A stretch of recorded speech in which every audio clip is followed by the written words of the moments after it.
बच्चों, once again welcome back to A square academy. हम लोग पीरियोडिक टेबल का आज लास्ट लेक्चर देख रहे हैं, लास्ट पीरियोडिक प्रॉपर्टी, जिसका नाम क्या है, इलेक्ट्रोनेगेटिविटी। हमने कौन कौन से पीरियोडिक प्रॉपर्टी कंप्लीट किए थे? सबसे पहले इफेक्टिव न्यूक्लियर चार्ज या स्क्रीनिंग एंड शील्डिंग इफेक्ट हमने कंप्लीट किया था। फिर उसी को पकड़ करके हमने सारे पीरियोडिक प्रॉपर्टी पढ़ लिए थे। नेक्स्ट उसके बाद क्या पढ़ा था? Atomic size. फिर क्या पढ़ा था? Ionisation enthalpy. फिर क्या पढ़ा था? इलेक्ट्रॉन एफिनिटी या इलेक्ट्रॉन गेन इंथैल्पी। और लास्ट हम लोग क्या पढ़ते हैं? इलेक्ट्रोनेगेटिविटी।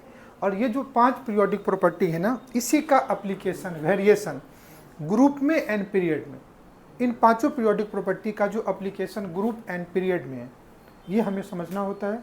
इसलिए मैंने तुमको सबसे अच्छा फैक्टर बताया, अगर किसी ग्रुप में टॉप टू बॉटम मूव करेंगे तो डोमिनेटिंग फैक्टर हमेशा क्या होगा? साइज होगा। एंड किसी पीरियड में मूव करेंगे तो डोमिनेटिंग फैक्टर हमेशा क्या होगा? Effective nuclear charge. अगर उसको पकड़ के बाकी पीरियोडिक प्रॉपर्टी को एक दूसरे से क्या कर सकते हो? तुम कोरिलेट कर सकते हो। फिर इन पांचों पीरियोडिक प्रॉपर्टी का ही एप्लीकेशन पूरे इनऑर्गेनिक में पढ़ना है। अब किसी भी एक पीरियोडिक प्रॉपर्टी को लेकर के अगर मैं उसके एप्लीकेशन को पढ़ाऊं तो हर तुम्हारा कहीं ना कहीं 11th या 12th इनऑर्गेनिक का ही सिलेबस होगा। लेकिन बात आती है कि इस टॉपिक में कितना पढ़ना है। लेकिन इस टॉपिक में जितना पढ़ना था तो भी उससे ज़्यादा मैंने तुमको पढ़ाया ही है कि कहीं ना कहीं आगे वो चीज़ कहीं ना कहीं यूज आने वाला ही है। जैसे तुमको मैंने आयनिक रेडियस बताया, कोवलेंट रेडियस बताया ना, आयनिक रेडियस बताया, जिसमें से कैटायनिक और एनायनिक रेडियस बताया। फिर उसको भी मैं तुमको कोरिलेट करके बताया, एक को आयनाइजेशन इंथैल्पी से, दूसरे को इलेक्ट्रॉन एफिनिटी से। और जब हम लोग केमिकल बॉन्डिंग में आयनिक बॉन्ड पढ़ेंगे तो सिर्फ इसी को पढ़ेंगे तो अपना काम हो जाएगा कि कब आयनिक बॉन्ड का फॉर्मेशन इजीली होगा, और जिस मॉलिक्यूल में आयनिक बॉन्ड का फॉर्मेशन इजीली होगा उसका आयनिक नेचर उतना क्या होगा? ज़्यादा होगा। तो भी हम केमिकल बॉन्डिंग पढ़ेंगे तो वहाँ पे देखेंगे कि कौन कौन से फैक्टर है जो आयनिक बॉन्ड को इफेक्ट कर सकते हैं। वापस से यही 2 फैक्टर निकल के आएगा, ionisation enthalpy and electron affinity. इसलिए पीरियोडिक टेबल इनऑर्गेनिक के लिए सबसे बेसिक टॉपिक होता है, जिसको आपको समझ करके पढ़ना होता है। Group variation, group and period में इसका वेरिएशन को देखना होता है। क्लियर है बेटा? आज लास्ट पीरियोडिक प्रॉपर्टी पढ़ते हैं, इलेक्ट्रोनेगेटिविटी।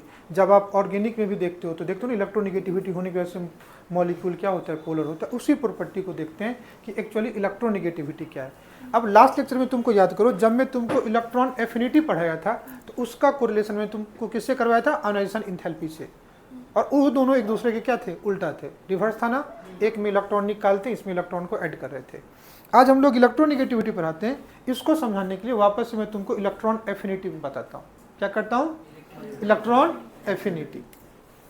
अगर मैं एक कॉमन एग्जांपल से बात करता हूँ, ध्यान से देखना।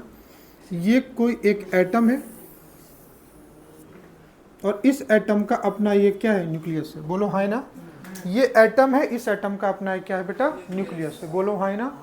अब इस एटम का एक इलेक्ट्रॉन होगा, हर एटम का अपना ऑर्बिट में कोई ना कोई इलेक्ट्रॉन होगा। ऐसा कोई एटम है जिसके ऑर्बिट में इलेक्ट्रॉन ना हो? ऐसा कोई एटम नहीं है। हाँ, ऐसा आयन हो सकता है जिसके ऑर्बिट में कोई इलेक्ट्रॉन नहीं हो, तुम कहोगे वो H+ हो सकता है। हाइड्रोजन में एक इलेक्ट्रॉन है, एक को निकाल दो तो वो सिर्फ क्या बचेगा? आयन, जिसमें सिर्फ ये क्या होता है? प्रोटॉन। इसलिए H+ को अपन प्रोटॉन भी बोलते हैं। बोलो हाँ या ना। कोई दिक्कत? बाकी बात आर्यन बाद में डिस्कशन करेंगे, अभी सिर्फ पढ़ाई की बात करते हैं। आर्यन अभी सिर्फ पढ़ाई की बात करते हैं, बाकी डिस्कशन बाद में हम लोग रुक के शाम को करेंगे। क्लियर है? तो अगर इस एटम में मैं किसी एक आउटर मोस्ट ऑर्बिट से किसी एक इलेक्ट्रॉन को दे दूं, कहां से दे दूं? आउटर मोस्ट ऑर्बिट से किसी एक इलेक्ट्रॉन को यहां पे दे दूं, तो ये इलेक्ट्रॉन इस एटम का है कि किसी दूसरे एटम का है? बोलो हाँ ना। दूसरे एटम का इलेक्ट्रॉन है। बोलो हाँ ना। अब मान लो किसी क्लास में मैं 2 एग्जांपल लेता हूं, पक्की बात। जैसे मान लो एक अपना बच्चा मयंक है ना, जो मेरा बहुत अच्छा दोस्त है ना। हर का कोई ना कोई दोस्त होगा ना, क्या? यस। अब मान लो कि मेरा दोस्त है मयंक, मुझे मयंक की अच्छाई से मैं काफ़ी इम्प्रेस हो जाता हूँ, तो मेरा ही दोस्त मुझे अच्छा लग रहा है। बोलो हाँ ना। एक ये केस हो सकता है। अब हम और मयंक दोस्त हैं, हम दोनों साथ साथ होते हैं, लेकिन मैं यश के अच्छाई से मैं इम्प्रेस हो रहा हूँ। दोनों अलग अलग केस बने। एक केस में अपने ही दोस्त को मैं पसंद कर रहा हूँ, उसकी अच्छाई से, उसके परफॉर्मेंस से मैं बार बार इम्प्रेस हो जाता हूँ। एक वो केस हुआ कि जिसके साथ मैं हमेशा रहता हूँ, जो मेरा दोस्त है, उसी की परफॉर्मेंस से, उसी के मार्क्स से मैं इम्प्रेस हो जाता हूँ, तो मेरा ही दोस्त मुझे अच्छा लग रहा है। दूसरा दोस्त मेरा मयंक है, मैं यश के मार्क्स से इम्प्रेस हो जाता हूँ। क्या वो यश मेरा दोस्त है? क्या नहीं। ये यही है कि इस एटम का ये इलेक्ट्रॉन है, लेकिन ये इलेक्ट्रॉन किसी दूसरे का ले रहा है। इसको क्या बोलते हैं? इलेक्ट्रॉन एफिनिटी, बोलो हाँ ना। तो इसको हम लोग बोलते हैं इलेक्ट्रॉन एफिनिटी, जो कल के क्लास का टॉपिक था। क्या मैं कुछ गलत कह रहा हूँ? नहीं। अब आगे तुम लोग केमिकल बॉन्डिंग में पढ़ोगे कि हर एटम अपने जो अनपेयर्ड इलेक्ट्रॉन्स होता है उसको पेयर करने की कोशिश करता है। Every element having tendency to pair its unpaired electron of valence shell. जैसे अगर मैं हाइड्रोजन की बात करूं तो हाइड्रोजन के पास एटॉमिक नंबर कितना होता है? 1। न्यूट्रल एटम है तो जितना एटॉमिक नंबर उतना ही प्रोटॉन उतना ही इलेक्ट्रॉन, बोलो हाँ ना। तो इसका इलेक्ट्रॉनिक कॉन्फ़िगरेशन क्या होगा? 1s1, बोलो हाँ ना। अगर ऑर्बिटल डायग्राम से देखो, एक इलेक्ट्रॉन होगा या नहीं होगा? और हाइड्रोजन के नियर बाई में कौन सा एलिमेंट है जो स्टेबल है? हीलियम। अगर इसके इलेक्ट्रॉनिक कॉन्फ़िगरेशन को देखोगे 1s2। क्या कुछ गलत कह रहा हूं? कौन ज्यादा स्टेबल है? हीलियम। इसलिए तो हीलियम वाले को इनर्ट गैस बोलते हैं, हीलियम, नियन, आर्गन, क्रिप्टन, जेनन, रेडन। जब इसके इलेक्ट्रॉनिक कॉन्फ़िगरेशन को देखोगे ना तो इसका हर एक ऑर्बिटल मतलब हर एक बॉक्स में 2-2 इलेक्ट्रॉन्स होते हैं, मतलब हर इलेक्ट्रॉन पेयर होते हैं, बोलो हाँ ना। और हमेशा जो पेयर्ड वाले होते हैं, याद करो फुलफिल्ड कॉन्फ़िगरेशन, वो हमेशा ज़्यादा स्टेबल होते हैं। तो इनर्ट गैस हमेशा स्टेबल होते हैं because of fulfilled electronic configuration. Chemical bonding में इसी टर्म्स को मैं बोलूँगा due to completion of octet. क्योंकि अभी ऑक्टेट जैसा मैंने कुछ पढ़ाया नहीं है, तभी मैं क्या बोल रहा हूँ, अगर किसी का फुलफिल इलेक्ट्रॉनिक कॉन्फ़िगरेशन है तो वो कॉन्फ़िगरेशन हमेशा क्या होता है? स्टेबल, बोलो ना हाँ ना। तो इसका कॉन्फ़िगरेशन हमेशा कौन सा होगा? हाँ ना। और जब भी अगर मैं बोर्ड के इस पोर्शन पे पढ़ाता हूँ तो मेरा बॉडी उससे अलग ही होता है ना। तो तुम ऐसा मत सोचो कि पूरा बोर्ड मिले स्क्रीनशॉट लेकर के लिखो। जैसे ही मैं लिखता हूँ वीडियो पॉज करो, मेरे साथ नोट्स बनाओ तो तुम अपना नोट्स बना पाओगे। क्लियर है? क्लियर है? तो ये क्या होगा? Stable configuration. क्यों स्टेबल कॉन्फ़िगरेशन है? क्योंकि ये इलेक्ट्रॉन फुलफिल्ड है। तो हमेशा अगर कोई फुलफिल्ड ऑर्बिटल होगा तो फुलफिल्ड ऑर्बिटल हमेशा क्या होगा बेटा? ज़्यादा स्टेबल होगा। ये हम लोग एटॉमिक स्ट्रक्चर से सीखते हुए हैं, बोलो हाँ ना। इसलिए हर एलिमेंट की टेंडेंसी होती है कि वो अपने सिंगल इलेक्ट्रॉन को क्या करें, जो अनपेयर्ड इलेक्ट्रॉन उसको क्या करे? पेयर करे, ऑर्बिटल को फुलफिल करे, बोलो हाँ ना। क्या कुछ गलत कह रहा हूँ क्या? नहीं। तो क्या होगा कि ये हाइड्रोजन अगर 2 इलेक्ट्रॉन करना चाहेगा, इसके पास कितने इलेक्ट्रॉन है? 2। तो क्या हो सकता है? या तो 2, एक है 2 करना है तो 2 ही ऑप्शन है, या तो किसी से दोस्ती करके शेयर कर ले, या तो क्या कर ले? गेन कर ले। 2 ही ऑप्शन हो सकता है ना।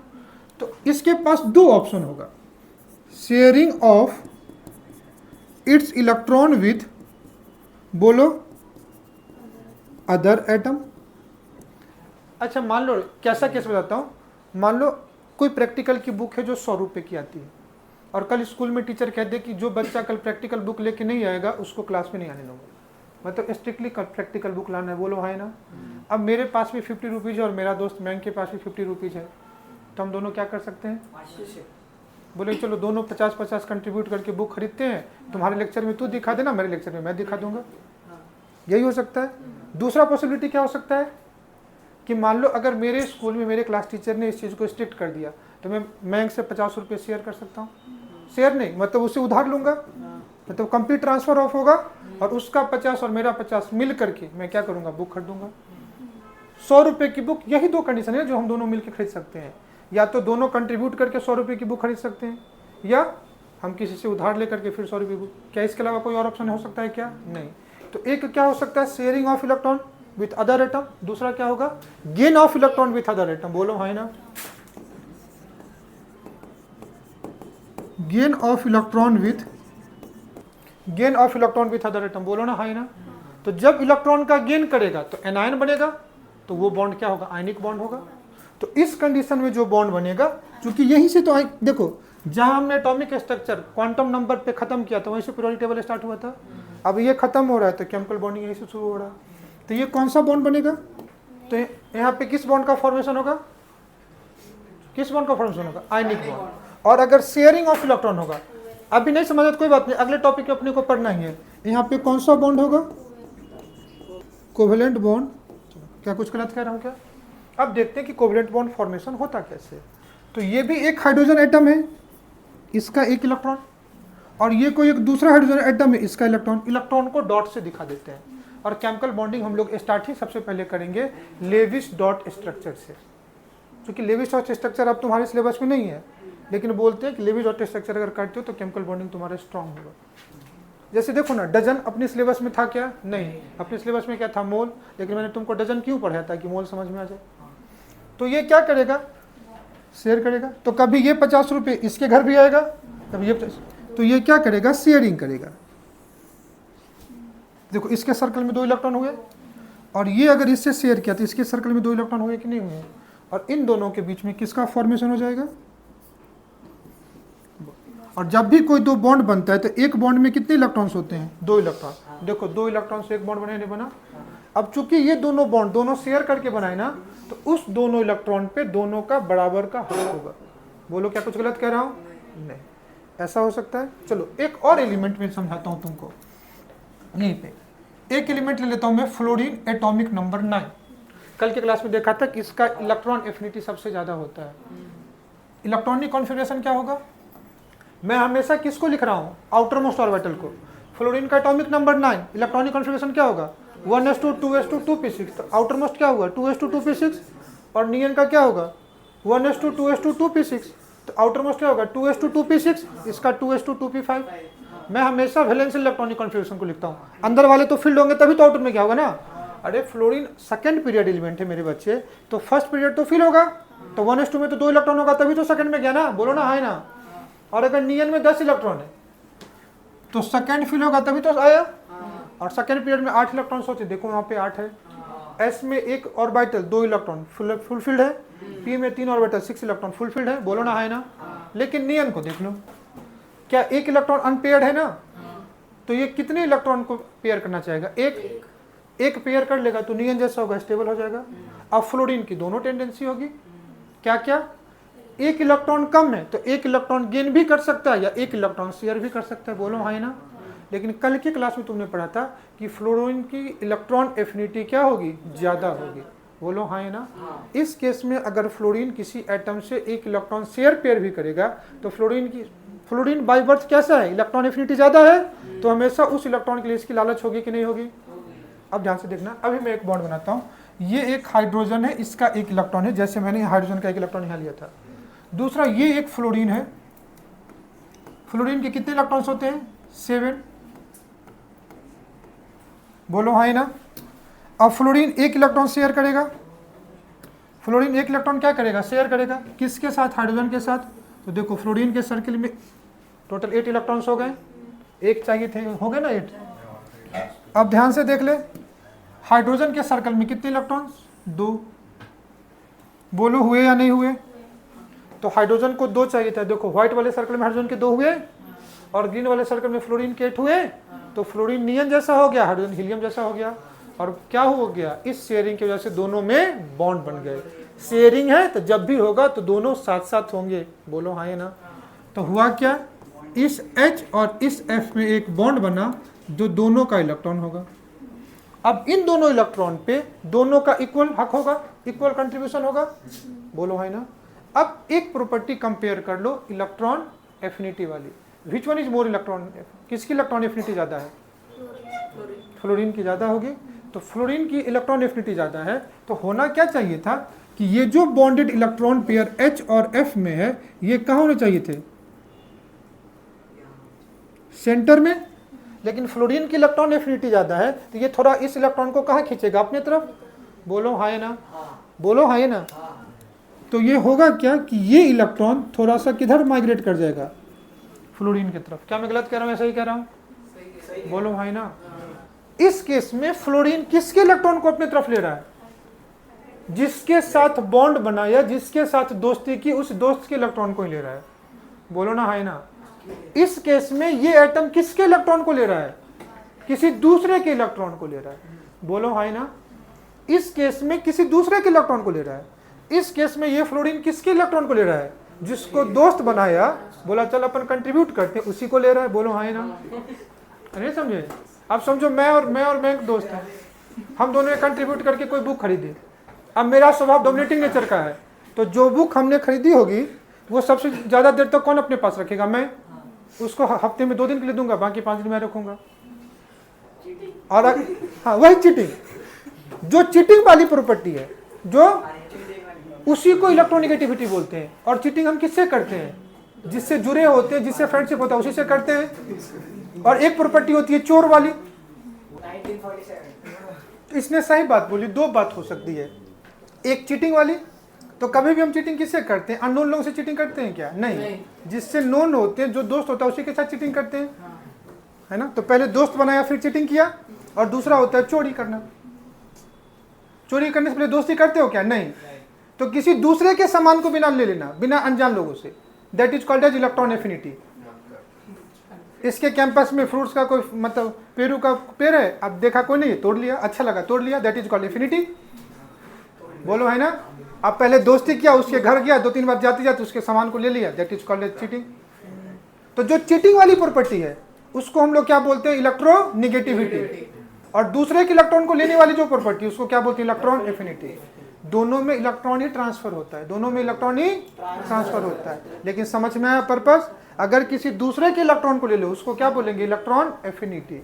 नहीं, लेकिन बॉन्डेड इलेक्ट्रॉन पेयर को पहले दोस्त बना करके डोमिनेटिंग नेचर की वजह से थोड़ा आप उसको अपनी तरफ क्या कर लिए? अट्रैक्ट कर लिए, उसको क्या बोलते हैं? इलेक्ट्रोनिगेटिविटी। अब कहने समझने वाली बात क्या है कि यहाँ पे फ्लोरीन की इलेक्ट्रोनिगेटिविटी हाइड्रोजन से ज़्यादा है। फ्लोरीन की इलेक्ट्रोनिगेटिविटी हाइड्रोजन से ज़्यादा है। तो फ्लोरीन थोड़ा बॉन्ड इलेक्ट्रॉन पेयर को अपनी तरफ खींचेगा, तो क्या कंप्लीटली ले लेगा या थोड़ा सा लेगा? थोड़ा सा लेगा। बोलो हाँ ना। थोड़ा सा लिया तो इस पर थोड़ा सा चार्ज आएगा, और इलेक्ट्रॉन थोड़ा सा जाने से थोड़ा सा माइनस चार्ज आएगा, तो इस पे चार्ज हमेशा होगा डेल माइनस, तो इस पे क्या होगा? डेल। लेकिन अगर मैं इसको बताऊं, अगर कोई एक एलिमेंट ई है, इसने एक इलेक्ट्रॉन ले लिया, तो इस पे चार्ज कंप्लीट क्या आ गया? E minus. तो इलेक्ट्रॉन एफिनिटी में complete transfer of electron, complete gain of electron होता है, जिस पे कंप्लीट माइनस चार्ज आएगा। लेकिन इलेक्ट्रोनिगेटिविटी में क्या होगा? बॉन्डेड एटम के इलेक्ट्रॉन को अपने तरफ अट्रैक्ट करने की जो टेंडेंसी होगी, that is called as electronegativity. इसमें हमेशा कंप्लीट ट्रांसफर या पार्शियली ट्रांसफर होगा। बोलो हाँ ना। इससे पार्शियली चार्ज होगा। समझ में आया? पक्की बात। आज की क्लास का टॉपिक स्टार्ट करें, इलेक्ट्रोनिगेटिविटी। कोई दिक्कत नहीं। कह रहे tendency of a covalent bondly atom, लिखा हुआ है ना, covalently bonded atom to attract share pair of electron towards itself, that is called as electronegativity. पहले आप शेयरिंग करके कोवेलेंट बॉन्ड बनाओ, और हमेशा कोवेलेंट बॉन्ड शेयरिंग से ही बनते हैं।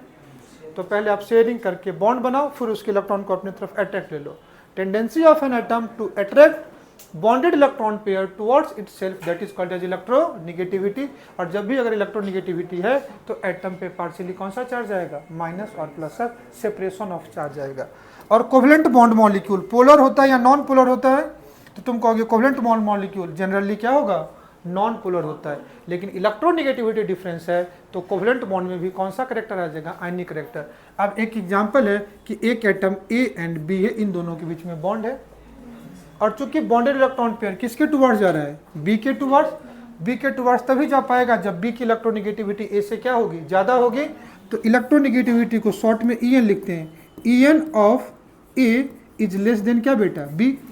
तो बी बॉन्डेड इलेक्ट्रॉन पेयर को अपनी तरफ खींचेगा, तो इससे पार्शियली इलेक्ट्रॉन क्लाउड किधर जाएगा? बी के तरफ। तो बी पे कौन सा चार्ज आया? Del minus. ए पे कौन सा चार्ज आया? Del plus. तो ये जो इसमें सेपरेशन ऑफ चार्ज हुआ, सॉरी ए पे माइनस चार्ज आया ना, तो इसका मतलब क्या होगा? इलेक्ट्रोनिगेटिविटी ऑफ ए ज़्यादा है ना। रुक जाओ, अगर ए की इलेक्ट्रोनिगेटिविटी ज़्यादा है बी से, तो इलेक्ट्रॉन क्लाउड किधर जाएंगे? ए के तरफ। तो इस पे क्या जाएगा? Del minus charge. इस पे क्या जाएगा? Del plus charge. समझ में? तो किसी भी कोवेलेंट बॉन्डेड मॉलिक्यूल में अगर इलेक्ट्रोनिगेटिविटी डिफरेंस है तो उस पर पार्शियली क्या आएगा? चार्ज आएगा। और इलेक्ट्रॉन माइग्रेट किधर से करेगा? हमेशा less electronegative atom to more electronegative. Electronegativity क्या है? एटम की वो टेंडेंसी जो बॉन्डेड इलेक्ट्रॉन पेयर को अपनी तरफ क्या करे? अट्रैक्ट करे, उसी को क्या बोलते हैं? इलेक्ट्रोनिगेटिविटी। क्या मेरी बात सबको समझ में आई? तुम्हारे जहन में क्लियर हुआ व्हाट इज इलेक्ट्रोनिगेटिविटी? पक्की बात। अब यही चीज जो मैं तुमको समझाया कि difference between electronegativity and electron affinity. एक लेता हूँ इलेक्ट्रोनिगेटिविटी, दूसरा क्या लेता हूँ? Electron affinity. अब ये पिक्चर तुमको क्लियर है? इलेक्ट्रोनिगेटिविटी क्या होगा? बॉन्डेड इलेक्ट्रॉन को अपनी तरफ अट्रैक्ट करना। यहाँ पे कंप्लीट क्या होगा? इलेक्ट्रॉन होगा। बोलो। तो tendency of an atom in a molecule to attract bonded electron, तो बॉन्डेड इलेक्ट्रॉन को अपनी तरफ अट्रैक्ट करना electronegativity. What is electron affinity? Complete electron को लेने में जो एनर्जी ली। तो इलेक्ट्रॉन एफिनिटी में एनर्जी एक्सचेंज हो सकता है, एनर्जी रिलीज होगा। क्या इलेक्ट्रोनेगेटिविटी में कोई एनर्जी का इन्वॉल्वमेंट है? नहीं। तो एनर्जी का इन्वॉल्वमेंट नहीं, तो यहाँ पे एनर्जी की कोई यूनिट नहीं होगी, लेकिन यहाँ पे एनर्जी की क्या होगी? यूनिट होगी। बोलो हाँ ना। अब ध्यान से देखना, it is not an energy terms, इसमें एनर्जी का कोई इन्वॉल्वमेंट नहीं है, लेकिन इसमें एनर्जी का इन्वॉल्वमेंट है या नहीं है? पक्की बात। दूसरा, tendency of an atom in a molecule to attract bonded electron, इसको क्या बोलते हैं? इलेक्ट्रोनेगेटिविटी। लेकिन इसमें कंप्लीट किसी के इलेक्ट्रॉन को लेगा तो energy release when electron is added to neutral isolated gaseous atom. Clear है? तीसरा पॉइंट कह रहा है it regularly increases in a period, electronegativity हमेशा पीरियड में क्या करेगा? इंक्रीज करेगा। लेकिन इलेक्ट्रॉन एफिनिटी जो पीरियड में जेड इफेक्टिव बनने से बढ़ तो रहा था, लेकिन दो फैक्टर इसको इफेक्ट कर रहे थे, एक पेनिट्रेशन पावर, दूसरा स्टेबल इलेक्ट्रॉनिक कॉन्फ़िगरेशन। याद है? नाइट्रोजन का और ऑक्सीजन में, ऑक्सीजन का साइज नाइट्रोजन से छोटा था, लेकिन इलेक्ट्रॉन एफिनिटी नाइट्रोजन का क्या हो रहा था? कम, ऑक्सीजन का क्या था? ज़्यादा, क्योंकि नाइट्रोजन का स्टेबल कॉन्फ़िगरेशन था। तो यहाँ पे पीरियड में कुछ वेरिएशन आ रहे थे, जैसे पेनिट्रेशन पावर sp इलेक्ट्रॉन की वजह से, half field full field configuration, stable unstable configuration की वजह से। लेकिन यहाँ पे ऐसा कुछ नहीं है, हमेशा रेगुलरली क्या करेगा? बढ़ेगा। यहाँ पे कुछ जगह तुमको चेंजेस दिखेंगे। फिर मैंने कहा इसका कोई यूनिट नहीं है, यहाँ पे एनर्जी है तो इसका क्या होगा? यूनिट होगा। ये बस एक नॉर्मल सा कंपेरिजन है, तू बस देख लेना। क्लियर है बेटा? नेक्स्ट कहता है इलेक्ट्रोनेगेटिविटी वाज एक्सप्लेन बाय, कौन थे scientist? Linus Pauling. Pauling for the first term electronegativity of the some other element as the follow. अब कह रहा है कि कुछ एलिमेंट है पीरियोडिक टेबल में जिसकी इलेक्ट्रोनेगेटिविटी वैल्यू को अगर तुम याद रखते हो तो भी तुम्हारा काम होगा, नहीं याद रखते हो तो भी याद रखना, मैं तुमको बताता हूँ। अब कहता है इलेक्ट्रोनेगेटिविटी अगर किसी एलिमेंट में है तो इलेक्ट्रॉन अट्रैक्ट करने की टेंडेंसी है, और किसी भी एटम में इलेक्ट्रॉन को कौन अट्रैक्ट करता है? बोला न्यूक्लियस। बोलो भाई ना। तो कोई इलेक्ट्रॉन न्यूक्लियस के जितना ज़्यादा करीब होगा उसको न्यूक्लियस उतना ज़्यादा अट्रैक्ट करेगा। तो इलेक्ट्रॉन किस केस में न्यूक्लियस के ज़्यादा करीब होगा? छोटे एटम में या बड़े एटम में? तो जिस एटम का साइज छोटा होगा उसका इलेक्ट्रॉन एफिनिटी भी ज़्यादा होगा और उसकी इलेक्ट्रोनेगेटिविटी भी क्या होगी? ज़्यादा होगी। ये बात तो तुम्हें खुद से समझ में आ रहा है? ये लिखा हुआ है small atom normally have more electronegativity value then larger atom. अब पीरियोडिक टेबल में ज़्यादातर S block and P block में किसका साइज छोटा होता है? तो लेफ्ट टू राइट जाते हो तो साइज छोटा होगा तो इलेक्ट्रोनेगेटिविटी बढ़ेगी। बोलो हाँ ना। तो कुछ एक एलिमेंट है जिनका इलेक्ट्रोनेगेटिविटी वैल्यू मैं तुमको बताता हूँ किसका क्या होता है। सबसे ज़्यादा मोस्ट इलेक्ट्रोनेगेटिव कौन सा होगा? Halogen family, fluorine, chlorine, bromine. अब हमेशा सबसे ज़्यादा उसमें किस सबसे छोटा साइज किसका है? फ्लोरीन। तो सबसे ज़्यादा किसका होगा? Fluorine. And fluorine is most electronegative atom in the periodic table. क्या है? Most electronegative element in the periodic table. पक्की बात? तो ये तुम्हारा फ्लोरीन है, और जिसकी इलेक्ट्रोनेगेटिविटी वैल्यू कितनी होती है फ्लोरीन की? मैं लिख देता हूँ। फ्लोरीन की इलेक्ट्रोनेगेटिविटी जो वैल्यू होती है ये होती है 4। कितनी होती है फ्लोरीन का? 4। नेक्स्ट क्या है? क्लोरीन। क्लोरीन का कितना होता है? 3। नेक्स्ट क्या है? ब्रोमीन। ब्रोमीन का कितना होता है? 2.8। और नेक्स्ट क्या है? आयोडीन। आयोडीन का होता है 2.5। ये एलिमेंट क्या है? ऑक्सीजन। ऑक्सीजन का होता है 3.5। और ये एलिमेंट है सल्फर। सल्फर का होता है 2.5। पक्की बात? इसके बाद आ जाओ, ये एलिमेंट है नाइट्रोजन। नाइट्रोजन का कितना होता है? 3। ये एलिमेंट है फॉस्फोरस। फॉस्फोरस का कितना होता है? 2.1। बोलो भाई ना। फिर ये एलिमेंट क्या है? कार्बन। कार्बन का कितना होता है? 2.5। और ये एलिमेंट है हाइड्रोजन। हाइड्रोजन का कितना होता है? 2.1। अब मैं कुछ एलिमेंट लिखता हूँ मोस्ट इलेक्ट्रोनेगेटिव एटम। सबसे ज़्यादा देखो कौन सा है? फ्लोरीन। वैल्यू कितना है? 4। क्या मेरी बात समझ में आ रही है? उसके बाद देख नाइट्रोजन एंड क्लोरीन। देख लिया? नाइट्रोजन का कितना है? 3। और क्लोरीन का भी देखो। सबसे ज़्यादा किसका है? ऑक्सीजन का 4। उसके बाद किसका है? ऑक्सीजन। तो फ्लोरीन के बाद क्या जाएगा? ऑक्सीजन। कितना है? 3.5। क्या मैं कुछ गलत कह रहा हूँ? उसके बाद देख किसका है? नाइट्रोजन। नाइट्रोजन का देखो कितना है? 3.5। बोलो भाई ना। और जो क्लोरीन है, क्लोरीन का भी कितना है? 3। तो नाइट्रोजन एंड क्लोरीन का सेम है। कितना वैल्यू है? क्या मैं गलत कह रहा हूँ? देखो सबसे ज़्यादा किसका है? फ्लोरीन। दूसरा ऑक्सीजन, तीसरा नाइट्रोजन एंड क्लोरीन का सेम, बोलो है ना। अब देखो उसके बाद होगा ब्रोमीन, ब्रोमीन का कितना है 2.8। अब 3 एलिमेंट है जिसका है 2.5। अब ध्यान से देख कौन कौन सा एलिमेंट है। आयोडीन का देखो कितना है 2.5, सल्फर का कितना है 2.5 एंड कार्बन का कितना है, पक्की बात। उसके बाद एलिमेंट देखो 2 ही एलिमेंट है, कौन कौन सा, फॉस्फोरस एंड देन हाइड्रोजन, इसका कितना है 2.1, बोलो है ना, पक्की बात। अब तुमसे देखो मोस्ट इलेक्ट्रोनेगेटिव एटम कौन सा है, कितना होता है। और अगर तुमको ऐसे कभी पूछ देते, याद रखना फोन से क्या करते हो, कॉल करते हो ना, तो देखो FONCL, पक्की बात। अब मैं तुमको एक ट्रिक बता देता हूं, बस इतने एलिमेंट का याद होगा कि तुम्हारा काम हो जाएगा। FON, इसको क्या लिख सकता हूं, फन, FON फन लिख सकता हूं, क्योंकि यहाँ पे इंक्रीजिंग ऑर्डर है। लेकिन फन में क्या रहा, नाइट्रोजन, और नाइट्रोजन एंड क्लोरीन का एक जैसा है, इक्वल भी, ये भी याद रखना है किसका इक्वल है। तो नाइट्रोजन एंड क्लोरीन को मैं ऐसे याद रख सकता हूं, नकल, बोलो भाई ना। उसके बाद क्या आया, ब्रोमीन, ब्रोमीन है ना, फन, नकल, बियर, पक्की बात। अब फिर 3 एलिमेंट है, आयोडीन है, क्या है, सल्फर है, कार्बन है, ISC, इस्क, बोलो है ना। देखो फन किया, नकल किया, बियर, इस्क किया, उससे पावरफुल इंसान कुछ होगा क्या, बोलो है ना। अगर कोई आदमी इस्क में ड्रिंक कर लिया, उससे ज्यादा कोई चांस होगा क्या, तो सबसे बड़ा पहलवान वही होगा। तो PH मतलब पहलवान।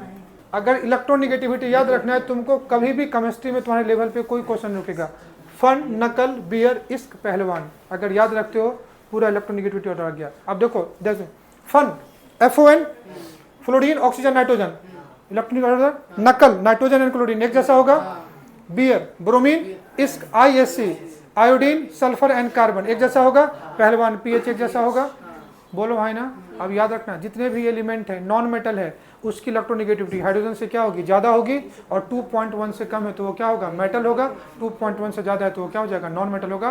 हाइड्रोजन हमेशा बैरियर होता है, इसलिए आपको याद होगा जब आप ऑर्गेनिक में इंडक्टिव इफेक्ट पढ़ते हो तो प्लस आई और माइनस आई हम लोग हाइड्रोजन के रिस्पेक्ट में बात करते हैं, बोलो भाई ना।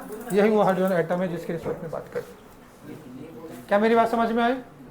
तुम कहोगे क्या ये इलेक्ट्रोनेगेटिविटी वैल्यू याद रखनी पड़ती है, हाँ, अगर जेई वगैरह का कुछ अच्छे क्वेश्चन सॉल्व करोगे तब वहाँ पे जनरली क्वेश्चन में दिया होता है, नहीं तो आपको रिलेटिव वैल्यू से भी पता चल जाता है। और इसके लिए अगर इतना एलिमेंट का भी याद रखते हो, फन, नकल, बियर, इस्क, पहलवान, तो तुम क्या कर सकते हो, क्वेश्चन सॉल्व कर सकते हो, बोलो हाँ या ना। क्या कुछ गलत कह रहा हूँ, समझ में आ रहा है। नेक्स्ट देख लो, कह रहा है आप कौन कौन सा फैक्टर है, कौन कौन सा फैक्टर है जो इलेक्ट्रोनेगेटिविटी को क्या कर सकता है, इफेक्ट कर सकता है। तो सबसे पहला एटॉमिक साइज। एटॉमिक साइज का मतलब, एटॉमिक साइज का मतलब क्या हुआ कि आप कहाँ मूव कर रहे हो।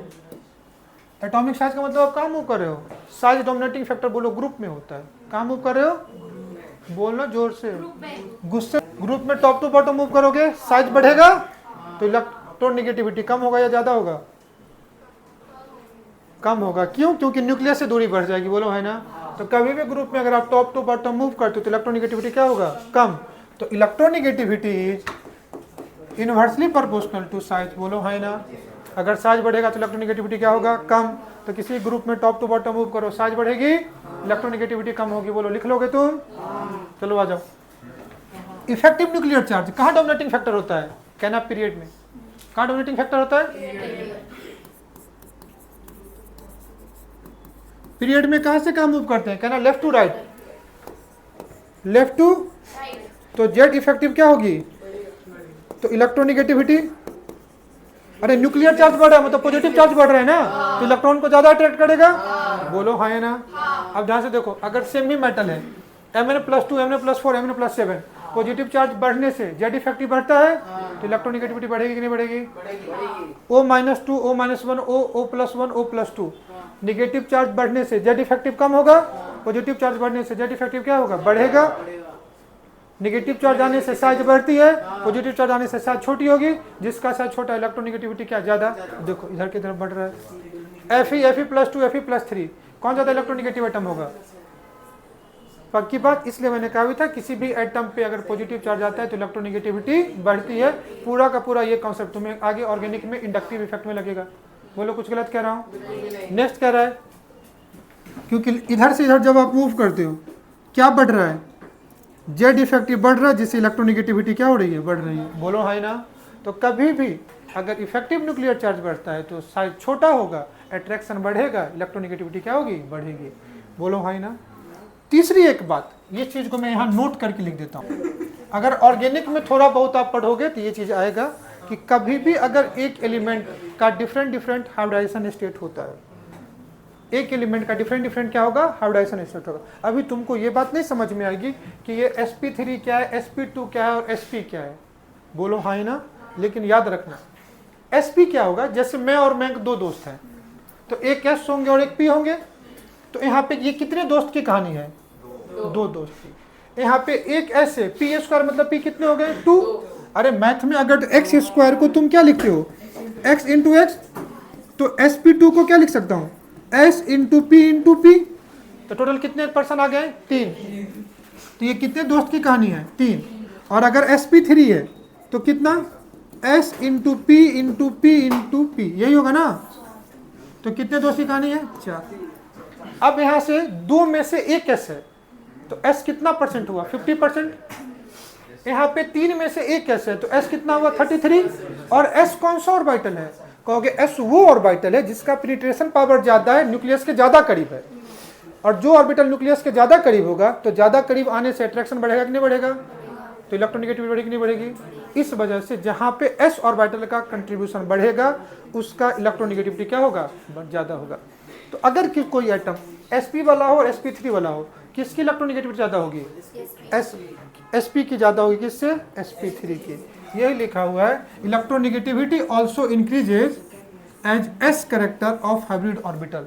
तो अगर तुमसे पूछे what is the electronegativity order, तो sp3 से ज़्यादा किसका होगा, sp2, और sp2 से ज़्यादा किसका होगा। क्या मैं कुछ गलत कह रहा हूँ, लेकिन ये चीज़ तुम्हें केमिकल बॉन्डिंग में और ऐसे समझा पाता है, तो भी मैं तुमको पेनिट्रेशन पावर से मैं तुमको समझा दिया। बोलो हाँ ना। अब तुम कहोगे s और sp2 sp3 क्या है, दीज आर बेसिकली हाइब्रिडाइजेशन, जो हम लोग आगे केमिकल बॉन्डिंग में पढ़ेंगे इसको। तो देख लो वेरिएशन इन इलेक्ट्रोनेगेटिविटी कहाँ, ग्रुप एंड पीरियड में। अब ये तुमको ऑलरेडी है तो भी एक बार तुम पढ़ लो क्या क्या है। पहला क्या था, electronegativity decreases down the group, पक्की बात। क्यों, तुमका साइज बढ़ रहा होगा, बहुत सही है। कह रहा है in period moving left to right electronegativity increases, बढ़ेगा। क्यों, क्योंकि इफेक्टिव न्यूक्लियर चार्ज बढ़ रहा है, साइज छोटा होगा, इलेक्ट्रोनेगेटिविटी क्या होगी, बढ़ेगी। Electronegativity of fluorine and chlorine में किसका ज्यादा होगा, देखो फ्लोरीन, क्लोरीन, ब्रोमीन, आयोडीन। बोलो हाँ ना। अगर तुम टॉप टू बॉटम मूव करते हो तो साइज क्या होगा, साइज बढ़ने की वजह से इलेक्ट्रोनेगेटिविटी क्या होनी चाहिए, इलेक्ट्रोनेगेटिविटी क्या होना चाहिए, डिक्रीजेज। और इलेक्ट्रॉन एफिनिटी भी क्या होना चाहिए, बोलो है ना। तो सबसे ज्यादा इलेक्ट्रॉन एफिनिटी या इलेक्ट्रोनेगेटिविटी किसकी होनी चाहिए थी, फ्लोरीन की, then chlorine, then bromine, then iodine. लेकिन तुमको इलेक्ट्रॉन एफिनिटी में पता है, इलेक्ट्रॉन एफिनिटी में कंप्लीट ट्रांसफर ऑफ इलेक्ट्रॉन होता है। और ये एलिमेंट किस पीरियड का है, P2, और ये एलिमेंट किस पीरियड का है, और P2 का साइज चूंकि कम होता है और P2 के पास कोई वैकेंट ऑर्बिटल ही नहीं है, तो साइज छोटा होने की वजह से इलेक्ट्रॉन तो ले लेता है लेकिन इलेक्ट्रॉनिक रिपल्सन बढ़ जाता है। इसलिए कहता है इलेक्ट्रॉन एफिनिटी कभी भी सेकेंड पीरियड एलिमेंट का थर्ड पीरियड से क्या होता है, कम, बिकॉज ऑफ इलेक्ट्रॉनिक रिपल्सन। तो इलेक्ट्रॉन एफिनिटी की बात करोगे तो क्लोरीन का ज़्यादा होगा फ्लोरीन से, लेकिन अगर इलेक्ट्रोनेगेटिविटी बात कर तो फ्लोरीन का ज़्यादा होगा क्लोरीन से। बोलो हाँ ना। यही कल वाला एक वेरिएशन तुमको यहाँ पॉइंट में लिखा हुआ है ताकि तुम्हारा बार बार क्या हो, रिवीजन हो। क्या मेरी बात समझ में आ रही है। नेक्स्ट कह रहा है in third group ionisation energy में भी आया था। कौन कौन सा है third group, boron, aluminium, gallium, indium and thallium. बोलो हाँ ना। अब तुम टॉप टू बॉटम मूव करोगे, ये एलिमेंट कहाँ का है, P2, ये कहाँ पे P3, ये एलिमेंट क्या है, P4।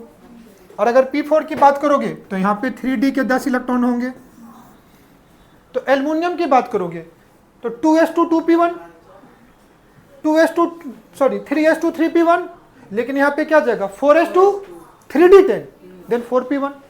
अगर इलेक्ट्रॉनिक कॉन्फ़िगरेशन की बात करोगे, देखो मैं एक ऐसा बच्चा है ना कि ध्यान नहीं है लेकिन तो भी यहाँ कर रहा है, ये सुर बहुत अच्छा मिला रहा है। तो ये क्या होगा 2s2 2p1 3s2 3p1, लेकिन यहाँ पे 4s2 3d10 4p1। तो 4p में एक इलेक्ट्रॉन जाने से पहले 10 इलेक्ट्रॉन कहाँ गए 3d में, और d में इलेक्ट्रॉन जाने की वजह से क्या हुआ न्यूक्लियर चार्ज बढ़ गया। Screening shielding d and f का पुअर होता है, बोलो हाँ या ना। इससे अट्रैक्शन बढ़ेगा तो ये और ज़्यादा पास आएगा, बोलो हाँ या ना। इसलिए कहा था यहाँ पे भी एक वेरिएशन हो जाता है। अब ये एलिमेंट कहाँ का होता है P5 और ये एलिमेंट कहाँ होता है P6। अब P6 में क्या लगता है 4f सीरीज, जिसको क्या बोलते हैं LC लेंथेनाइड कॉन्ट्रैक्शन। तो यहाँ पे भी थैलियम और इंडियम में साइज डिफरेंस नहीं होता है, और यहाँ पे भी एल्युमिनियम गैलियम नहीं होता है। ये दो एक्सेप्शन था ना। इसको तुमसे कहा था डी ट्रांजिशन डी कॉन्ट्रैक्शन, और इसको क्या कहा था लेंथेनाइड कॉन्ट्रैक्शन, बोलो है ना। तो यहाँ पे 4f की वजह से कॉन्ट्रैक्शन हो रहा है, यहाँ पे 3d की वजह से हो रहा है। कहाँ पे कॉन्ट्रैक्शन ज़्यादा होगा यहाँ पे, क्योंकि यहाँ पे 4f के साथ साथ 5d भी लग रहा होगा, बोलो है ना। यहाँ पे d इस कॉन्सेप्ट को हिला दे रहा है, तो यहाँ 4f के साथ साथ क्या लग रहा होगा 5d10 एंड 4f 14 दोनों मिलकर लग रहा होगा ना। तो ये कॉन्ट्रैक्शन ज़्यादा डोनेट इससे, लेकिन तो अभी थर्ड बी ग्रुप डी के जस्ट कहा था। ये सब इफेक्ट हमेशा किसको करते हैं अड़ोस पड़ोस को करते हैं। तो डी के बाद पी का जो पहला ग्रुप होगा बार बार वही इफेक्ट होगा ना, इसलिए सबसे ज़्यादा एक्सेप्शन अपने को बोरोन फैमिली में ही मिलते हैं। कहाँ मिलते हैं बोलो हाँ या ना। अब देखो जब आयोनाइजेशन एनर्जी पढ़े थे वहाँ भी बोरोन फैमिली में एक्सेप्शन था।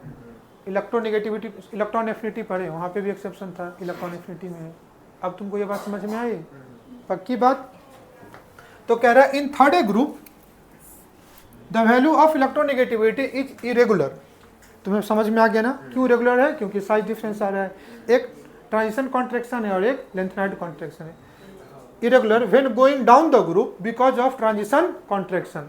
तुम डाउन अगर तुम ऊपर से नीचे आओगे तो बोरोन से कम एल्युमिनियम का होना चाहिए, और एल्युमिनियम से कम किसका होना चाहिए गैलियम। लेकिन गैलियम का साइज एल्युमिनियम से छोटा होगा, इसलिए गैलियम एल्युमिनियम से ऊपर होगा, बोलो ना है ना।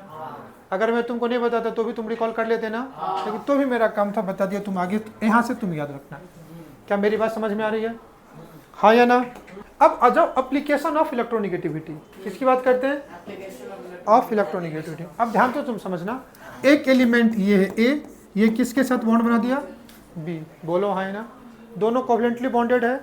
अब मान लो ऐसा कहा जाए तुमसे electronegativity of A greater than क्या होगा। अगर मान लो बी ज्यादा इलेक्ट्रोनेगेटिव एटम है तो क्या करेगा बी बॉन्डेड इलेक्ट्रॉन पेयर को अपने तरफ क्या करेगा पुल करेगा, अट्रैक्ट करेगा। तो इलेक्ट्रॉन क्लाउड किधर शिफ्ट होगा ए से बी के तरफ। तो एरो मैंने ए से बी के तरफ लगा दिया, बोलो ना हाँ या ना। क्या जो मैं कह रहा हूँ तुम समझ पा रहे हो, अरे हाँ या ना। इस पे कौन सा चार्ज डेल माइनस, इस पे कौन सा चार्ज, बोलो हाँ या ना। तो इसका इलेक्ट्रॉन गेन करने वाली टेंडेंसी हुई। तो इस एलिमेंट को क्या बोल सकते हैं इलेक्ट्रोनेगेटिव, और इस एलिमेंट को क्या बोल सकते हैं, तो ये इलेक्ट्रोपॉजिटिव होगा और ये क्या होगा। अगर ये इलेक्ट्रोनेगेटिव है तो इसका नेचर किसके जैसा होगा नॉन मेटल, और इसका नेचर किसके जैसा होगा। क्या मेरी बात समझ आ रही है। तो इसका पहला एप्लीकेशन है metallic and non metallic character. तो जिसकी इलेक्ट्रोनेगेटिविटी ज़्यादा तो उसका कौन सा करेक्टर ज़्यादा, मेटेलिक या नॉन मेटेलिक, नॉन मेटेलिक। और जिसकी इलेक्ट्रोनेगेटिविटी कम उसका कौन सा करेक्टर ज़्यादा, मेटेलिक। क्या मेरी बात समझ पा रहे हो तुम। तो पहले यही लिखा है generally metal have low electronegativity value, अब नहीं पढ़ूंगा तो भी तुम जानते हो, and non metal have high electronegative value. So we can say metallic character increases down the group. अब ध्यान से देखना, ये तुम्हारा क्या है ग्रुप, कहाँ से कहाँ मूव करोगे। अगर टॉप टू बॉटम मूव करोगे तो साइज बढ़ेगा, बोलो है ना। साइज बढ़ेगा तो इलेक्ट्रोनेगेटिविटी कौन कह रहा बढ़ेगा, कम होगा। और अगर इलेक्ट्रोनेगेटिविटी कम होगा तो मेटेलिक ज्यादा होगा कि नॉन मेटेलिक, पक्की बात। तो अगर इलेक्ट्रोनेगेटिविटी अगर ज्यादा होगा तो मेटेलिक करेक्टर, मेटेलिक नेचर क्या होगा इंक्रीज करेगा, और नॉन मेटेलिक नेचर क्या करेगा डिक्रीज करेगा। तो ऊपर वाले मेटल होते हैं, नीचे वाले क्या होते हैं, नॉन मेटल। और इसी को लेफ्ट टू राइट तुम मूव करके देख, कहाँ से कहाँ, लेफ्ट टू राइट। अगर लेफ्ट टू राइट मूव करोगे तो ये ग्रुप होगा या पीरियड, तो पीरियड में अगर कोई बच्चा लेफ्ट टू राइट मूव करता है तो क्या बढ़ता है, जेड इफेक्टिव। तो जो जेड इफेक्टिव है वो क्या होगा मेरे बच्चे, बढ़ेगा। बोलो हाँ या ना। तो इलेक्ट्रोनिगेटिविटी बढ़ेगा या कमेगा, तो इलेक्ट्रोनिगेटिविटी बढ़ने से क्या बढ़ेगा, नॉन मेटल। तो इधर वाले क्या होंगे, नॉन मेटल्स, तो इधर वाले क्या होंगे, ऊपर वाले क्या होंगे, नॉन मेटल, नीचे वाले क्या होंगे, बोलो है ना।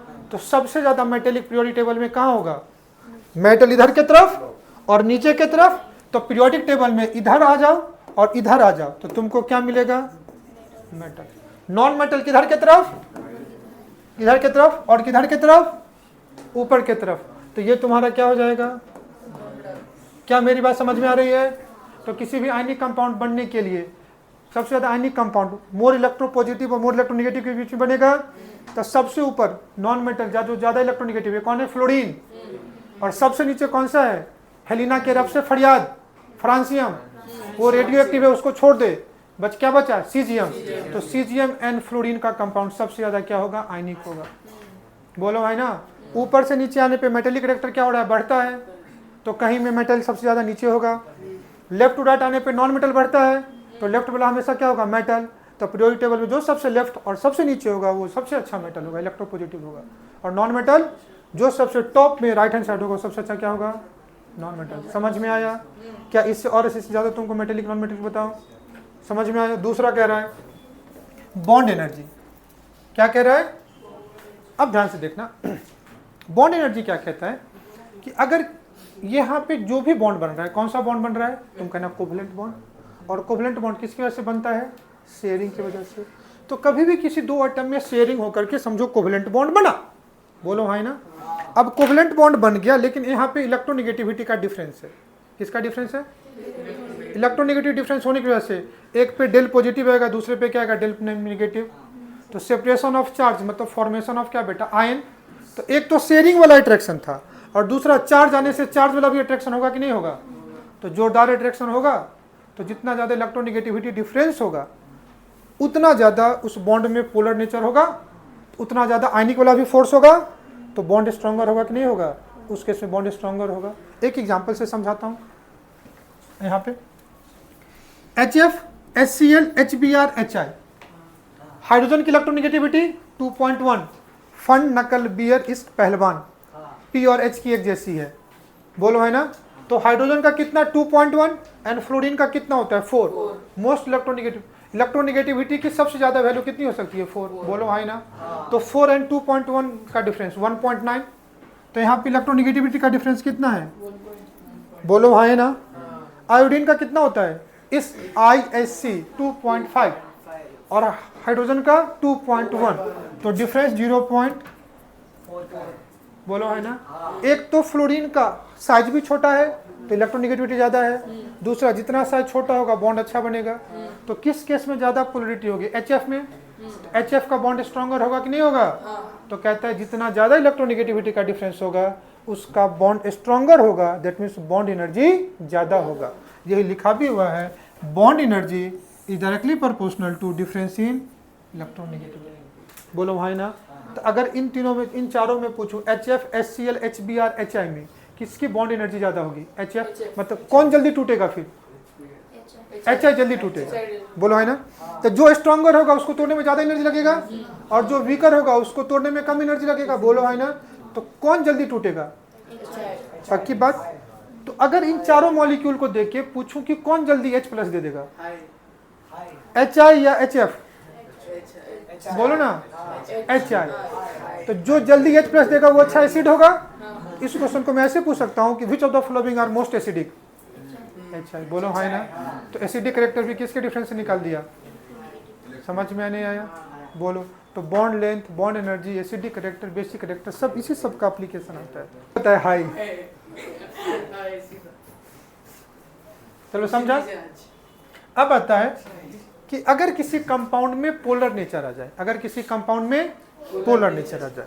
जैसे अभी हमने एग्जांपल देखा किसके किसके बीच में, H एंड किसके बीच में, अगर किसी कंपाउंड में पोलर नेचर आ जाए तो ये H है और ये क्या है, F, दोनों के बीच में बॉन्ड बना, बोलो हाँ ना, क्या कुछ गलत कह रहा हूं, नहीं। लेकिन अगर इलेक्ट्रोनेगेटिविटी डिफरेंस आ जाए तो इस पे कौन सा चार्ज, डेल प्लस, इस पे कौन सा चार्ज, अब डेल प्लस डेल माइनस आने से एक और अट्रैक्शन बढ़ा, वो कौन सा अट्रैक्शन है, आयनिक बॉन्ड वाला, तो बॉन्ड और करीब आ जाएगा, तो जो एक्चुअल बॉन्ड लेंथ है वो पहले से कम हो जाएगा या ज्यादा हो जाएगा, एक्चुअली में कम हो जाएगा, बोलो।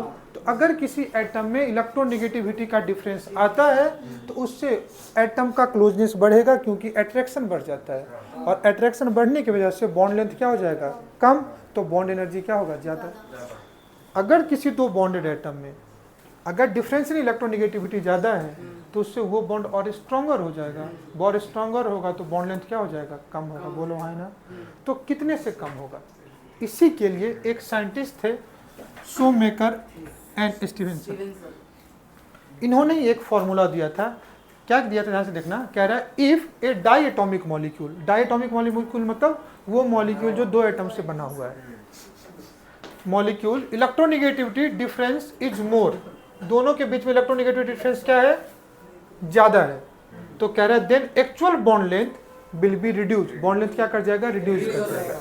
तो कितना होगा एक्चुअल बॉन्ड लेंथ रिड्यूस, तो यही है DAB, मतलब distance between A and B,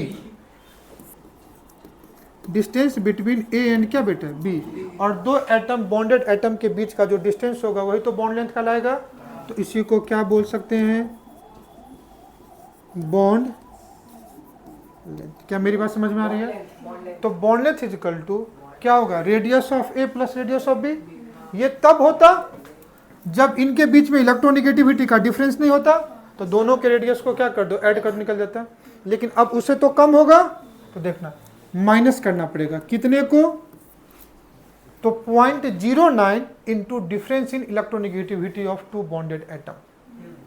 इस फॉर्मूला को ऐसे भी लिख देता हूं, DAB is equal to RA plus RB minus 0.09 into delta EN, delta EN का मतलब difference in electronegativity of two bonded atom. RA क्या है, RA and RB are atomic radius of atom, क्या बेटा, A एंड B, बोलो हाँ है ना, ये ऐसे लिखना RA and RB। XA and XB क्या है, electronegativity of A and electronegativity of B, electronegativity को X से रिप्रेजेंट, ये बेसिकली X नहीं होता है, ये ऐसे होता है जिसको काई बोलते हैं, बोलो है ना, तो काई है माइनस काई भी सिंपल है, उसको X के फॉर्म लिखा, तो X से माइनस XB मतलब डिफरेंस इन इलेक्ट्रोनेगेटिविटी, XA क्या है, इलेक्ट्रोनेगेटिविटी ऑफ एटम A, और XB क्या है, इलेक्ट्रोनेगेटिविटी ऑफ एटम B, लेकिन दरअसल वो X नहीं है, इसको क्या बोलते हैं, काई। एक मूवी थी ना काई पोची, एक मूवी थी ना काई पोची,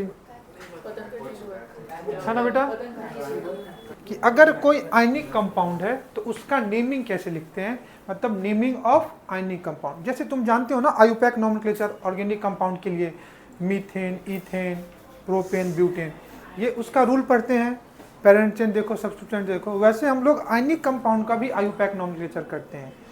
दो टाइप के मतलब ये होते हैं, क्या, कौन से कंपाउंड, इनऑर्गेनिक कंपाउंड, मैं बोलता हूँ दो टाइप के इनऑर्गेनिक कंपाउंड होते हैं, और जितने भी इनऑर्गेनिक कंपाउंड्स होते हैं ना बेसिकली दे आर सॉल्ट होते हैं, क्या होते हैं, सॉल्ट। तो एक सिंपल सॉल्ट होता है और दूसरा कॉम्प्लेक्स सॉल्ट होता है।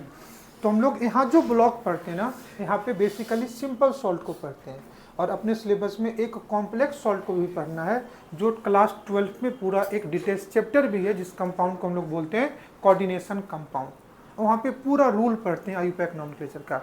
अभी जो अपने को सिंपल सॉल्ट पढ़ना, जैसे अब मैं तुमको बोलता हूँ सिंपल सॉल्ट किसको बोलते हैं, जैसे मान लो तुम जानते हो NaCl, तो वैसा कोई सॉल्ट जो कंप्लीटली ब्रेक हो जाए बेटा, किसमें, Na plus NCl minus, not Na plus Cl minus, cation और एनायन में, उसको क्या बोलते हैं, सिंपल सॉल्ट। जैसे एक सॉल्ट और ले लो MgCl2, तो ये किस में टूटेगा, Mg+2 एंड 2Cl-। बोलो है ना। तुम कहोगे कैसे टूट रहा है मिताली ये, तो देखो मैग्नीशियम के कितने एटम है, एक, तो मैग्नीशियम के एक एटम, क्लोरीन के कितने एटम है, दो, तो क्लोरीन के कितने बेटा, 2 एटम। अब मैग्नीशियम कैटायन है, तो कैटायन पे जो एनायन का नंबर होता है वो उसका चार्ज होता है, तो क्लोरीन कितने हैं, 2, तो इस पे चार्ज कितना है, +2। मैग्नीशियम कितना है, 1, तो क्लोरीन पे चार्ज कितना है, -1। तुम कहोगे कैसे समझेंगे कौन कैटायन कौन एनायन, तो कैटायन को सॉल्ट में पहले लिखते हैं, फिर क्या लिखते हैं, एनायन। तो पहले हम लोग कैटायन को लिखते हैं, फिर किसको लिखते हैं, एनायन लिखते हैं। अगर कोई तुमको सॉल्ट ऐसा मिल जाए MgClBr, ये भी एक सॉल्ट ही है, किस में टूटेगा ये, Mg+2, फिर क्या मिलेगा, Br-1 Cl-1। टोटल एनायन कितने हैं, 2, तो चार्ज कितने हैं, 2 है ना। इसमें कैटायन कितने हैं, कैटायन कितने हैं, एक ही कैटायन है, मैग्नीशियम। अरे इतना तो सीख गया होगा ना, S ब्लॉक में मेटल्स होते हैं और P ब्लॉक में नॉन मेटल्स होते हैं।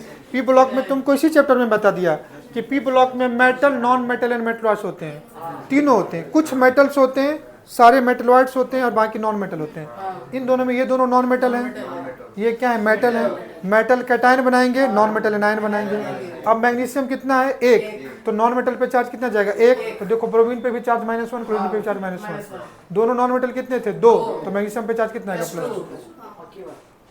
तो मैं तुमको ये सब सारे सॉल्ट सिंपल है, जितने भी कैटायन एनायन अगर टूट जाते हैं तो उसको क्या बोलते हैं, सिंपल सॉल्ट। लेकिन अगर मैं कुछ ऐसे लिख दूं तुमको, अगर कोई सॉल्ट इस तरीके से लिखा हुआ है तो इस सॉल्ट को क्या बोलते हैं, कॉम्प्लेक्स सॉल्ट। और कभी भी कॉम्प्लेक्स सॉल्ट हर आयन में नहीं टूटता है। अब इस केस में ये सॉल्ट टूटेगा तो किस में टूटेगा, K+FeCN6-4। अब तुम सब कहोगे सर अभी तो हम लोग क्लास 11th में हैं, बस कुछ ही लेक्चर पढ़े हैं, तो हमें कैसे समझेगा सिंपल सॉल्ट है कौन कॉम्प्लेक्स सॉल्ट है। तो मैं तुमसे कहता हूँ कि बहुत आसान है। अगर कोई कॉम्प्लेक्स सॉल्ट है तो वो हमेशा स्क्वायर ब्रैकेट में लिखा होगा। तो देखो इसमें स्क्वायर ब्रैकेट है तो ये क्या होगा, कॉम्प्लेक्स सॉल्ट। और जो एटम और आयन स्क्वायर ब्रैकेट के अंदर आते हैं ना, वो कभी भी आयोनाइज नहीं होते हैं, वो कभी भी नहीं टूटते हैं, इसलिए देख लो। अब देखो ये कॉम्प्लेक्स ब्रैकेट में कितने आयन थे, 1, इसलिए पोटेशियम पे चार्ज कितना है, 1। बाहर कितने आयन थे, 4, तो यहाँ पे चार्ज कितना है, -4। लेकिन पोटेशियम के एटम कितने हैं, 4, तो ये क्या हो जाएगा, 4। तो ये सॉल्ट क्या होता है, कॉम्प्लेक्स, ये सॉल्ट क्या होता है, सिंपल। तो इसी के बेसिस पे हम लोग इलेक्ट्रोनेगेटिविटी डिफरेंस के बेसिस पे ही हम लोग सिंपल सॉल्ट का नेम लिखते हैं। अब सिंपल सॉल्ट में 2 होगा, एक कैटायन और एक क्या बेटा, एनायन। तो पहला रूल कहता है कि सबसे पहले आप कैटायन के नाम को लिखो, फिर किसके नाम को लिखो, anion. Name of cation is written first before name of क्या बेटा, एनायन।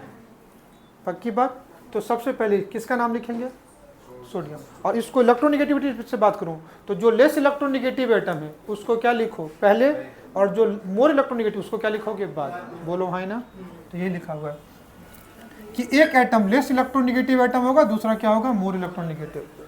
जो लेस इलेक्ट्रोनेगेटिव एटम होगा उसको तुम पहले लिखोगे, और लेस इलेक्ट्रोनेगेटिव एटम के नेम को हमेशा नेम ऑफ एलिमेंट के जैसे ही लिखोगे, उसमें कोई सफिक्स नहीं लगाते। और जो मोर इलेक्ट्रोनेगेटिव एटम है उसमें तुम क्या लगाओगे, सफिक्स लगाओगे। पक्की बात।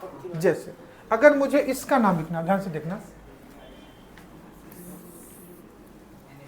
तो क्या लिखेंगे, सोडियम के नाम को एज इट इज लिखेंगे, तो क्या लिखेंगे, सोडियम। अब क्या है, क्लोरीन है, तो इसमें सफिक्स लगाएंगे IDE। पक्की बात। या ATE। और क्लोरीन का क्या होगा, CHLORID, ID लगाएंगे। बोलो है ना, समझ में। अब तुम कहोगे सर ये तो चलो सिंपल था, तुम बचपन से जानते हो। अगर कोई कंपाउंड तुमको ऐसे दे दिया, CLF, क्या नाम दे दिया। अब देखो क्लोरीन एंड फ्लोरीन में कौन ज्यादा इलेक्ट्रोनेगेटिव एटम है, फ्लोरीन। पक्की बात। अगर कोई कंपाउंड तुमको ऐसे दे दे, ध्यान से देखना, H2, और कोई कंपाउंड तुमको ऐसे दे दे F2, बताओ दोनों में से कौन सा कंपाउंड हमने सही लिखा है, तुम खुद देख के बताओ, इन दोनों में H2O एंड F2O में से कौन सा सही लिखा है मैंने? तुम कहोगे क्यों? क्योंकि हाइड्रोजन और ऑक्सीजन में कौन ज्यादा इलेक्ट्रोनेगेटिव एटम है? ऑक्सीजन।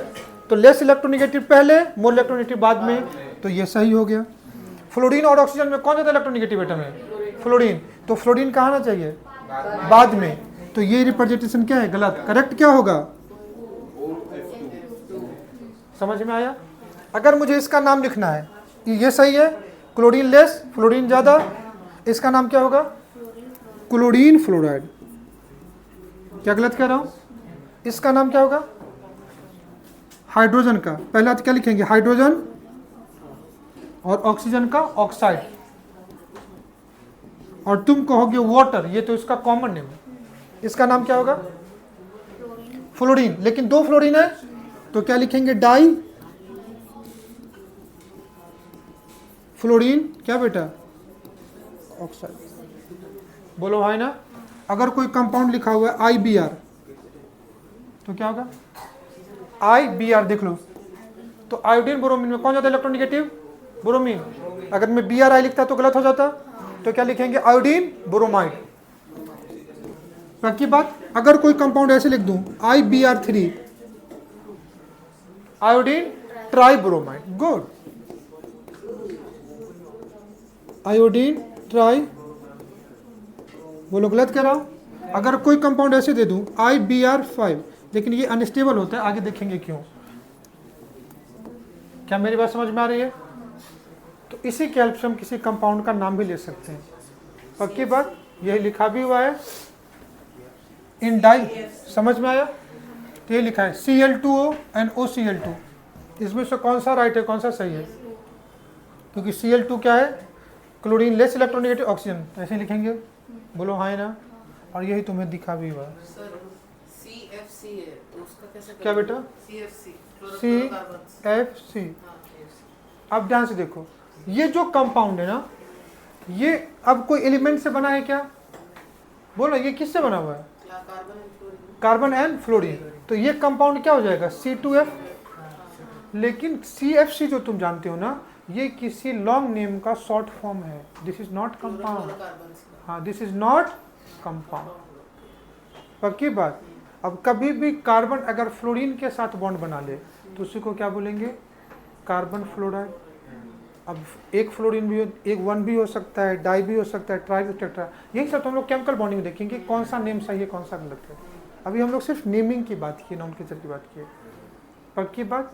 फिर अब हम लोग देखते हैं कि समझ में आया?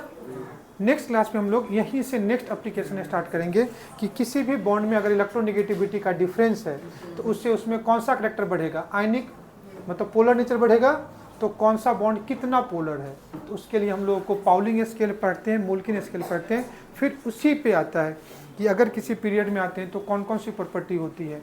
फिर जितने भी पीरियोडिक टेबल के एलिमेंट है उसका अगर ऑक्सीजन से रिएक्ट करता है तो नेचर ऑफ ऑक्साइड कैसा होगा, हाइड्राइड कौन सा होगा, एसिडिक होगा या बेसिक होगा। इन तमाम प्रॉपर्टी को कल हम क्या करेंगे? कंप्लीट करेंगे।